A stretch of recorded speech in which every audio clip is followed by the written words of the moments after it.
Bernard Rougier, bonjour. Bonjour. Merci d'être avec nous. Le titre de cet ouvrage, Les territoires conquis de l'islamisme, aux presses universitaires de France. Bernard Rougier, je rappelle que vous êtes professeur à Paris 3 Sorbonne Nouvelle et que vous êtes aussi directeur du Centre des études arabes et orientales.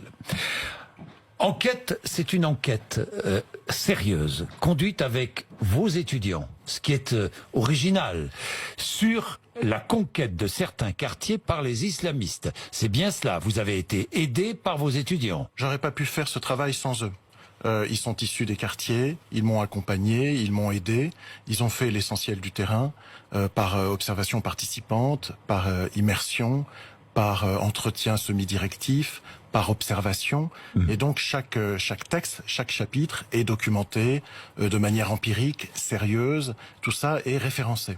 Et référencé, et il n'y a aucun parti pris. C'est-à-dire que vous n'avez pas voulu, vous n'êtes ni militant, pour, contre, ni... Non. Bernard Rougier, c'est un travail d'universitaire et journalistique. Absolument, au bon sens du terme. C'est-à-dire qu'on a essayé de voir comment une minorité active avait pris le pouvoir sur l'islam et diffusé sa conception de l'islam auprès d'une partie des croyants. On a bien fait attention de ne pas généraliser le propos, c'est-à-dire de voir les écosystèmes, si vous voulez, de diffusion, de la prédication et la manière dont l'islam était traduit, fabriqué, à partir de foyers idéologiques qui sont le plus souvent au Moyen-Orient ou au Maghreb et qui diffusent des conceptions de la société, du monde, à ceux qui les reçoivent. C'était quoi? L'idée, c'était révéler le double discours islamiste, une forme de rupture culturelle avec la société française. Est-ce que le but, c'était aussi de révéler les ambiguïtés dans ce discours islamiste et les liens avec le djihadisme? Alors, le but, c'était de montrer la manière dont une minorité active, encore une fois, cherche à définir un référent religieux qui engloberait toutes les populations d'origine musulmane en France. C'est-à-dire de voir, vous savez, on sait que en haut de la pyramide, il y a beaucoup de populations d'origine immigrée en France. Ils sont devenus français pour une large part. Ils sont originaires de l'Afrique subsaharienne ou du Maghreb. Et on sait que c'est une population très diverse dans ses expressions, croyantes, pas croyantes, etc. Le rôle des entrepreneurs religieux, c'est de en finir avec cette diversité, au fond, et de les cataloguer, de les mettre sous la rubrique musulmans, et eux-mêmes en donnant en fond la définition de leur appartenance pour prendre le pouvoir sur eux et parler en leur nom. Alors là, ça va être très intéressant parce que c'est établir des codes, établir des normes. C'est ça. Ça va être très intéressant. Mais ce que je voudrais, pour que chacun comprenne bien, c'est que vous me définissiez l'islamisme. Qu'est-ce que l'islamisme? L'islamisme, c'est la volonté de faire prévaloir les lois de Dieu sur les lois de la République dans l'ordre politique. C'est la volonté de soumettre l'espace social à des normes définies par une minorité et présentées comme les normes légales de l'islam. C'est prendre le contrôle sur le religieux pour diriger une partie de la population. C'est-à-dire que l'islamisme veut conquérir l'islam. L'islamisme, depuis longtemps dans le monde musulman, est parti à la conquête de l'islam. Et ils ont parlé tellement fort et tellement bien qu'ils y sont presque parvenus auprès de l'opinion publique. Donc il est nécessaire de dire encore, de distinguer l'islam comme religion de l'islam comme idéologie et de montrer le contrôle ou le projet de pouvoir sur les comportements, sur la norme et sur la morale qui est conduite par une minorité. D'où le mot conquis, conquête. Absolument. Est-ce qu'il y a cette volonté de la part des islamistes de conquérir certains territoires, de conquérir certains quartiers dans certaines banlieues de nos villes? Absolument. Et c'est d'abord un projet de conquête sur cette population d'origine musulmane. C'est ça l'idée au fond. À travers l'espace, à travers la mosquée, à travers la sandwicherie halal, à travers la salle de sport, à travers les appartements, à travers différents lieux, l'idée c'est à travers l'espace de contrôler les esprits et les cœurs, pour que, au fond, il n'y ait plus qu'un bloc, que cette population ne soit pas citoyenne, mais soit définie essentiellement par son identité religieuse. En fait, ce sont des assignateurs à résidence identitaire, ces acteurs. Des assignateurs à résidence identitaire. Oui. Alors, soyons concrets, et vous êtes concrets puisque, à travers le travail de vos étudiants, qui sont allés à l'écoute dans des mosquées, Absolument. qui sont allés à la rencontre de nombreuses personnes vivant dans ces quartiers. Concrètement, comment ça se traduit? Par exemple, dans un club de sport, qui au départ est un club de sport et puis qui tout à coup devient plus religieux que sportif. Un club de sport, ça va être par exemple, mon frère, quand tu prends ta douche, tu gardes tes sous-vêtements. Au nom de la hishma, au nom de la pudeur, telle qu'elle est définie, ce qui est tout à fait nouveau, tout à fait être musulman et prendre sa douche comme on l'a toujours fait dans les clubs de foot pour ceux qui ont joué au foot. C'est dans les cours donnés dans certaines mosquées, des prédicateurs qui vont expliquer qu'il ne faut pas que vous ayez d'amis chrétiens ni d'amis juifs, ou il ne faut pas que vous ayez d'amis musulmans non pratiquants, sinon vous allez contaminer votre foi et perdre votre qualité de musulman. Il y a ce qu'on appelle les annulatifs de l'islam, c'est un petit texte de Mohammed ibn Abd al-Wahhab, le fondateur du wahhabisme, qui a été écrit au milieu du XVIIIe siècle et qui va vous expliquer que si vous ne faites pas vos 5 prières, vous n'êtes plus musulman. Si vous avez un ami juif, vous n'êtes plus musulman. Si vous allez consacrer des passions qui ne sont pas dévolues à Dieu, vous n'êtes plus musulman. Vous voyez, il y a le recodage religieux de la société française à travers des normes, des interdictions, ce qui est autorisé et ce qui est interdit, défendu. C'est-à-dire prendre une emprise, installer une emprise sur les musulmans. Les musulmans, je ne parle pas des musulmans qui ne sont pas croyants ni pratiquants, surtout pratiquants. Absolument. Je parle de ceux qui ont des difficultés dans les quartiers. C'est pour ça que les quartiers, c'est un terreau formidable. Absolument. Qui ont des difficultés.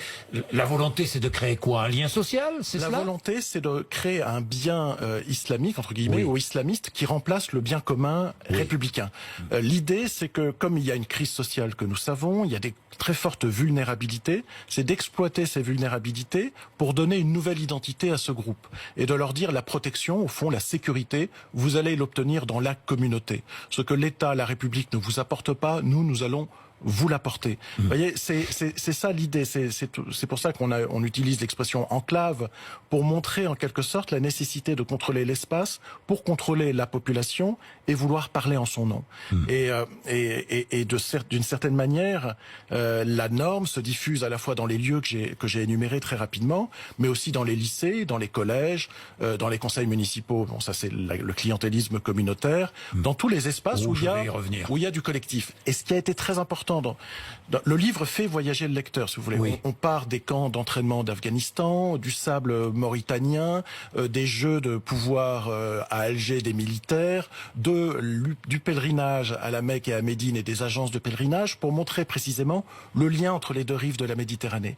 C'est de montrer que ces conceptions, ces traductions, elles sont rédigées très souvent à Médine, à la Mecque, au Yémen, au centre Dar al-Hadith de Damage, et elles vont ensuite irriguer en quelque sorte la société française. Nous devenons la société française. Le reste de la société française devient traduite. Elle est traduite par ses acteurs. Vous voyez, donc. Et pour transmettre cette parole, ces codes, ces normes, il y a les prédicateurs. Il y a les prédicateurs. Il y a les prédicateurs dans les mosquées. Et évidemment, ça, les prédicateurs dans les mosquées, souvent les présidents d'associations, de bonne ou de mauvaise foi, je pense, moi je leur donne la bonne foi, ne savent même pas ce qui se passe dans leur mosquée. C'est-à-dire qu'ils laissent passer des prédicateurs itinérants qui vont donner des cours, alors à 40 à 60 personnes, et qui vont quasiment restituer, pour ceux qui ont fait leurs études à l'extérieur, au Moyen-Orient, ils vont restituer leurs cours. Voyez, donc on a au fond la vision saoudienne de la société française présentée comme l'islam, le vrai. Voilà à peu près la manière dont ça fonctionne. Alors, pour répandre cet islamisme, il y a 4 forces, dites-vous. Les frères musulmans, les tablighs, les salafistes et les djihadistes. Alors, expliquez-nous rapidement. Alors, il faut le faire très vite. À mon sens, il y a ce que j'appelle la révolution salafiste. Elle a bouleversé le monde musulman et elle bouleverse nos pratiques chez nos compatriotes musulmans.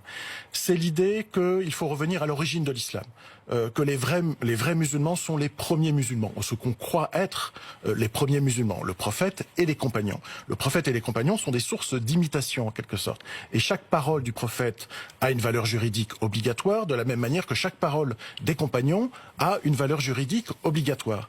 Et donc il y a là un voyage dans l'imaginaire. Au fond, il y a toujours des mises en équivalence entre la société arabe du 7e siècle et la société française de 2020. Vous voyez, donc il y a c'est là ce voyage dans l'imaginaire. Je vais revenir dans un instant. Vous avez les frères musulmans qui sont beaucoup plus modernes, et qui ont, eux, les salafistes purs et durs, ne veulent pas d'interaction avec la société française. Ils ne veulent pas voter, par exemple, parce qu'ils estiment que c'est reconnaître un ordre juridique qui n'est pas celui de Dieu. Par exemple, ils se sont éloignés des Gilets jaunes. Absolument. Il n'est pas question d'aller se mêler avec la mécréance des Gilets jaunes. C'est la mécréance des Gilets jaunes. C'est horrible. Mais cette révolution salafiste, elle a aussi bouleversé les frères musulmans. Les frères musulmans sont plus modernes, sont des avocats, des ingénieurs pour beaucoup, des gens qui ont fait des études. Et Tariq Ramadan. C'en est l'emblème. Et qui veulent, agir dans les institutions, les universités, les conseils municipaux, partout où c'est possible. Mais ils sont aussi bouleversés par cette révolution salafiste. Et donc, eux, ils ont des activistes, entre guillemets, sur le terrain social, le terrain politique, mais la prédication, elle est également salafiste, sauf qu'elle est compatible avec la participation. Vous avez les tablirir, c'est un vieux mouvement de réislamisation à l'échelle mondiale qui remonte à 1927 en Inde et qui prône l'imitation littérale du prophète. L'idée, c'était de conserver son identité musulmane. C'est surtout une prédication qui a fonctionné auprès des travailleurs immigrés dans les années 70 et 80, mais qui existe toujours. Ils font des missions, ils sortent dans la rue pendant 3 jours, 3 mois, 40 jours, et ils font du street da'wah, c'est-à-dire de la prédication de rue. Voyez. Et enfin, les djihadistes que nous connaissons, mais qui existent sous 2 formes. J'espère que je ne vais pas perdre l'auditeur.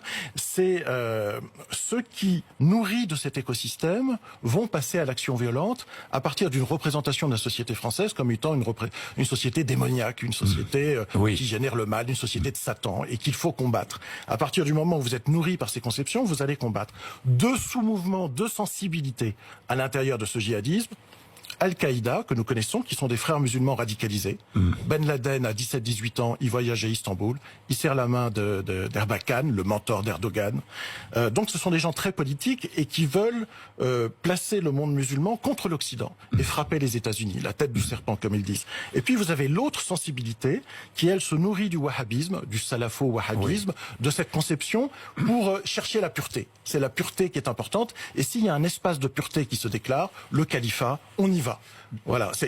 Et s'il y a eu autant de volontaires français ou du monde francophone en Belgique et en France, c'est parce que le salafisme a travaillé les quartiers et donc a préparé les départs. Voyez. Alors, regardons. Il ne s'agit pas d'inquiéter les populations. Non, parce que, quelle est l'ampleur du phénomène aujourd'hui, Bernard Rougier? Elle est significative. Elle n'est peut-être pas représentative, mais ça veut dire quoi, significative? Ça veut dire que quand ces 4 variantes, ou au moins ces 3 variantes, ont travaillé depuis longtemps certains quartiers, il est très difficile de revenir en arrière. Mais comment ont-ils pu, comment cet islamisme a-t-il pu travailler certains quartiers? Est-ce qu'il y a eu complicité des élus, dites-moi? Oui, alors il y a eu au pire complicité, au mieux naïveté. C'est-à-dire les acteurs présentent leurs demandes comme étant des demandes légitimes d'expression de leurs pratiques religieuses. Oui, créer une association. Ils ne disent pas, ils vont pas dire, nous sommes des frères musulmans, nous sommes des salafistes, etc. Donc ils vont se présenter comme des croyants qui veulent avoir des lieux de culte, ce qui est tout à fait légitime. Seulement, cette demande légitime, elle a été prise en charge par des acteurs islamistes. Ce que nos élus n'ont peut-être pas suffisamment vu avec qui ils négociaient. Et donc, comme ils ont vu, en tous les cas, le travail social de ces acteurs, ils ont bien vu leur valeur électorale, si vous voulez. Et à partir de là, ils sont rentrés dans le jeu. Dans certains cas, on le montre dans certaines communes, c'est tellement puissant que les militants comprennent, ou plutôt les habitants, excusez-moi, comprennent qu'il faut rentrer dans l'association pour avoir un job, pour avoir une ressource publique, pour avoir l'accès au maire, pour pouvoir voir le responsable de la jeunesse et des sports, qui est lui-même islamiste. Dans certaines communes, les médiateurs urbains étaient des islamistes, refusaient à l'intérieur de la commune de serrer la main aux femmes, faisaient leurs 5 prières, demandaient des aménagements pour le temps religieux. Vous voyez, donc là, il y a un système politique local qui est gangrené, en quelque sorte, par l'islamisme. Par l'islamisme. Vous avez cité d'ailleurs la ville d'Aubervilliers, même si la maire aujourd'hui fait beaucoup d'efforts pour combattre cela. Elle a réagi assez vivement. Elle a réagi vivement. Et à tort, parce que d'abord, elle n'était pas mise en cause personnellement. Et ensuite, c'est une manière, et c'est ça qui m'inquiète un peu, de ne pas voir la réalité, de faire du déni et de nous traiter d'islamophobes. Alors, mes étudiants et moi-même... Est-ce que vous êtes traité d'islamophobe depuis la parution de ce livre? Je suis traité d'islamophobe, ce qui vraiment me fait sourire. Vous savez, j'ai consacré toute ma vie à l'étude du monde musulman, arabe en particulier, et à l'islam. J'ai passé 16-17 ans de mon existence en Jordanie, en Égypte, au Liban. Si j'étais islamophobe, islamophobe, je serais vraiment maso, si vous voulez. Oui. Et d'aller dans ces pays-là. Et tous mes étudiants sont, et je ne les vois pas comme ça, mais ce sont des musulmans, tous sont pratiquants, et tous ne se reconnaissent absolument pas dans une version idéologisée Alors, nous allons de leur voir foi. justement comment combattre ces idées, parce que vous avez des idées pour les combattre, mais je voudrais quand même établir les liens, parce que on va vous utiliser politiquement, évidemment, et ça a commencé, Bernard Rougier. Quels sont les liens, parce qu'ils existent, existent-ils les liens entre ces islamistes, les identitaires d'extrême droite ou les anticolonialistes? Oui, les liens existent. Alors, pour les deux premiers, si vous voulez, c'est l'essentialisme. Les islamistes vont dire, mais Rougier se trompe, il nous appelle islamistes, nous c'est l'islam, on ne fait que prôner le véritable islam. Ouais. Et les identitaires vont dire, vous voyez, l'extrême droite, l'islamisme, ça n'existe pas, c'est un mot pour cacher la réalité de l'islam. Donc les deux sont d'accord, au fond, sur la définition de cette religion. Ce que je conteste, évidemment, chez les uns et chez les autres, parce que ce qui les rapproche, c'est précisément les uns de manière positive pour dire l'islam, c'est cela, c'est la beauté et la vérité, et les autres pour dire c'est l'hégémonie et le danger pour la société française. Donc il y a une relation en miroir, en quelque sorte. Les uns ont intérêt à grossir la menace pour essayer de faire peur et d'avoir des voix, et les autres ont intérêt à être décrits comme islamistes pour dire c'est de l'islamophobie, et nous sommes donc intérêt commun. Intérêt commun. Chez la mouvance décoloniale, c'est plus compliqué. D'abord, elle est divisée, et chez certains, il faut, qui au fond c'est un mouvement intellectuel qui prend chez les maîtres de conférences. C'est la gauche ou l'extrême gauche. C'est l'extrême gauche. Oui. Et qui se dit, on a peu de représentation, peu de présence dans les quartiers, et donc il faut dénoncer l'État français, son racisme structurel, présenté comme structurel, son hostilité à l'islam qui remonte à l'époque coloniale, et dire que cet État n'a pas changé, pour être entendu dans les quartiers. Oui. Et le danger, c'est qu'une partie des imams et des prédicateurs et des intellectuels islamistes vont prendre cet argumentaire pour dire, regardez l'État qui vous promet... à la marche contre l'islamophobie? La marche contre l'islamophobie, c'est un exemple. Et la prochaine marche, ils rajouteront mon nom. Ce qui était très choquant dans cette marche, parce que j'y suis allé, pas comme partisan, mais comme observateur, c'est de voir qu'il y a eu ce qu'on appelle des effets de liste, c'est-à-dire l'animateur sur son camion cite des gens en pâture, en quelque sorte, et des journalistes, des chercheurs et le reste de la population les agonisent d'insultes. Vous aviez également, pas seulement l'histoire des étoiles jaunes, vous aviez aussi la notion des justes. Et sans arrêt au cours de la manifestation, nous remercions les justes qui nous accompagnent. On sait ce que veut dire les justes. Ce sont les gens qui ont sauvé des juifs pendant la Deuxième Guerre mondiale. Donc c'est dire que les musulmans seraient dans une situation équivalente à celle des juifs en Europe dans les années 30. Ça, c'est vraiment scandaleux quand on fait ce type de comparaison et qu'on essaie de se mettre dans cette situation-là. C'est extrêmement abusif. Donc tout ça, j'ai vu dans cette manifestation la rencontre entre une extrême gauche qui recherche des voix avec beaucoup d'élus de Seine-Saint-Denis et des islamistes qui se saisissent de cette opportunité. Bernard Rougier, je voudrais terminer. Comment lutter contre l'islamisme? Alors vous avancez beaucoup de solutions. Bon, évidemment, lutter contre les prédications. Là, c'est mettre la base. Les acteurs devant leurs responsabilités. Devant leurs responsabilités. Il y a la loi. Oui, il y a la loi. Vous dites que les femmes sont le combustible de l'enfer. C'est inadmissible. Vous contestez l'égalité homme-femme. Donc soit vous arrêtez, soit on ferme la mosquée. Donc ça, on peut demander au moins une...